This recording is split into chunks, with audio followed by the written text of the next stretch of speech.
Thanksgiving. It is a time where we get together as a family and eat lots of delicious foods. And if you're like me, you eat too much and end up feeling bad for the rest of the day. But it is still totally worth it. We learned that Thanksgiving started when the Pilgrims and the Native Americans set aside their differences for one day and came together to eat a meal that they all helped prepare. Goodness, English. It is a day that we are supposed to enjoy and tell everyone all that we are thankful for. However, this is all a load of bologna, so bear with me as we uncover the dark truths of Thanksgiving. President Abraham Lincoln officially established Thanksgiving as a way to improve northern and southern states' relationships as well as U.S. and tribal nations. This was during the Civil War period. So the northern and southern states were going at it, and Lincoln was like, nah, fam, we need to be thankful. But just a year prior to this, a mass execution took place of Dakota tribal members, which was a tribe of Native Americans, to my understanding. Corrupt federal agents kept the Dakota Sioux from receiving food and provisions. Finally, at the brink of death from starvation, members of the tribe fought back, resulting in the Dakota War of 1862. In the end, Lincoln ordered 38 Dakota men to die from hanging, and he felt that by making Thanksgiving a holiday, this offered an opportunity to bridge the hard feelings amongst natives and the federal government. The real origin of Thanksgiving is as follows. You see, we learned that the Native Americans were invited as some form of peace treaty, but historians actually believe that they weren't invited at all. They just showed up because they were afraid that they were about to be attacked again by the Europeans. We're taught that it was a nice friendly interaction between the two, but in fact it was quite the opposite. The Pilgrims even went as far as stealing the winter provisions, like the little rascals that they are.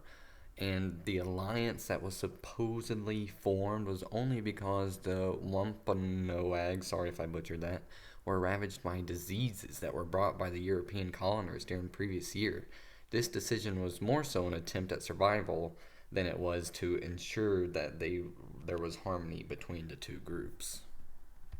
Harmony definitely was not achieved because after their first harvest, the Europeans went back on their promise and proceeded to seize native land and imprison, enslave, and execute native people. Thanksgiving celebrations then didn't really involve turkey. It involved massacring the Pequot people in 1637 and beheading the Wampanoag leader Metacom in 1676.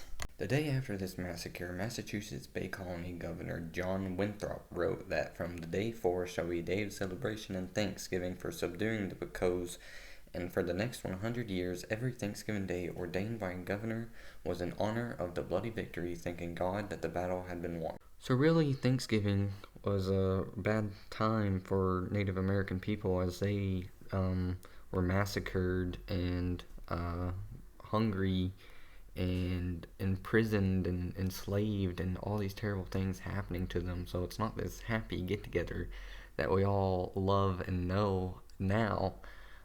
But still now, to this day, I'm pretty sure some Native Americans do not celebrate Thanksgiving, or at least they don't celebrate it the way we celebrate it.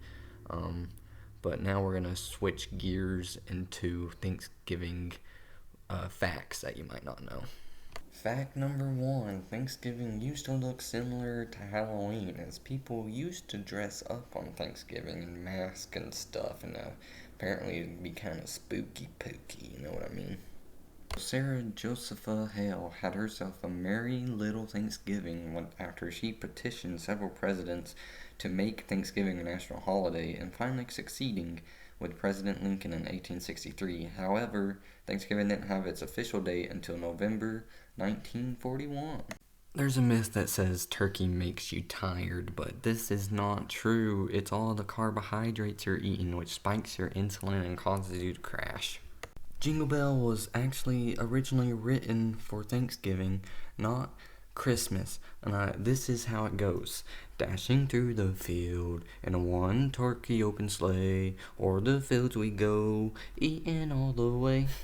Only male turkeys gobble, which sounds like this, and female turkeys cackle, which sounds like this. I actually don't know what it sounds like, and even if I did, I couldn't replicate it. Alright, we're gonna do a little speed round because I'm tired and I need to do some actual studying instead of doing this. Thanksgiving is supposed to be a fast, not a feast, which just sounds absolutely horrible. The first Macy's Thanksgiving Day Parade had live animals instead of balloons. Even astronauts celebrate Thanksgiving from outer space. They must have a spectacular view of all the turkeys from space. The average American eats around 4,500 calories on Thanksgiving, which is lightweight, baby. And it's bulking season, so go ahead and consume all them calories. You'll burn them off eventually. Americans also eat 80 million pounds of cranberries around Thanksgiving. I don't even like cranberries, so I'm not part of that. Sorry for the animal lovers, but we eat 46 million turkeys on Thanksgiving, and the world record for turkey carving is just over 3 minutes. I really don't know if that's fast or slow. I'd probably chop off my hand if I tried. And what do you think about when you hear the word Thanksgiving? It's not family, it's not being thankful, it's not turkey, it's football. The Detroit Lions and the Dallas Cowboys play on Thanksgiving every year. That's going to be all for me. Like and subscribe if you want more videos.